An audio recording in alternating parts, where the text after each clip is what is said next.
The magic and mythology of the pumpkin. It's October, the month of Halloween and Samhain, so I couldn't resist making pumpkin the plant of the month. Now, confession time, I love pumpkin, especially in pie, and as I'm making this video, there's a pumpkin pie in my oven and soon to be in my tummy. This is, of course, strictly for research purposes, as I'm sure you'll understand. The pumpkin and Halloween, the modern holiday loosely derived from the ancient Celtic festival of the dead, Samhain, are intimately connected in modern culture. Yet the pumpkin was never ever a part of the older Celtic festivities because the pumpkin simply wasn't available in those parts of the world back then. It's an import from the New World and originally grew in now what's northeast Mexico and the southern US.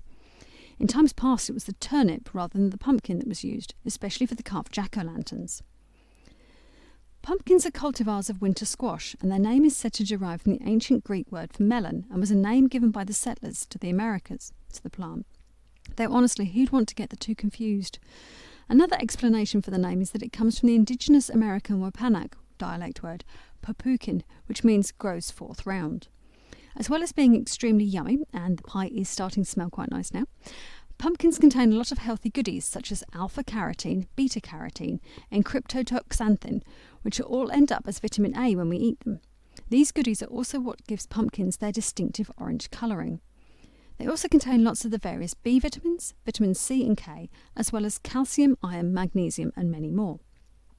The seeds are also packed with nutrients. They're rich in zinc, copper, magnesium, protein, and vitamin E, and there's good reason that wild birds go nuts for them when we put them out for them during winter. Even its flowers and leaves are edible, and they're boiled and cooked with ground nuts in Zambia to create a side dish known as chihuahua, and in Korea they're eaten as a leafy vegetable. While in India they prepare saag, a vegetable dish, from both the leaves and the flowers. Pumpkins have long been used in folk medicine. The indigenous peoples of what's now the Americas used it for all sorts of gastrointestinal and urinary ailments, and it was thought to be so effective at expelling worms that even the Western doctors adopted its use as a remedy. It's still used in Chinese medicine for just that purpose even today. Pumpkins carved or transformed into other things is now a mainstay of popular culture.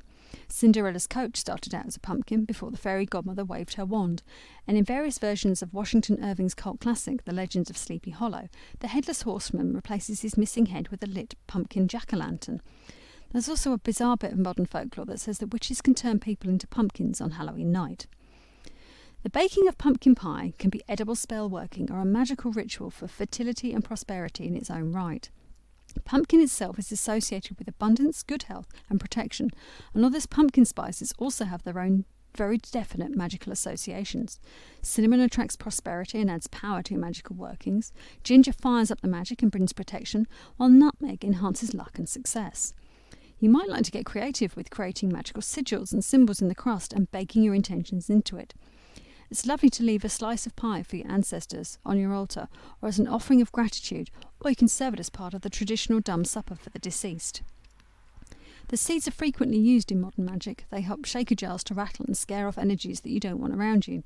They can be added to spell bags for fertility or protection, used to make wishes or plant intentions, or can be used as a magical snack to inspire your creativity or bring about inner transformation.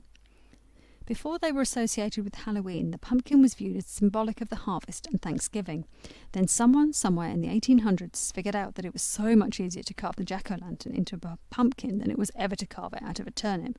And ever since then, the pumpkin has become an omnipresent symbol of Halloween and the modern celebration of Samhain.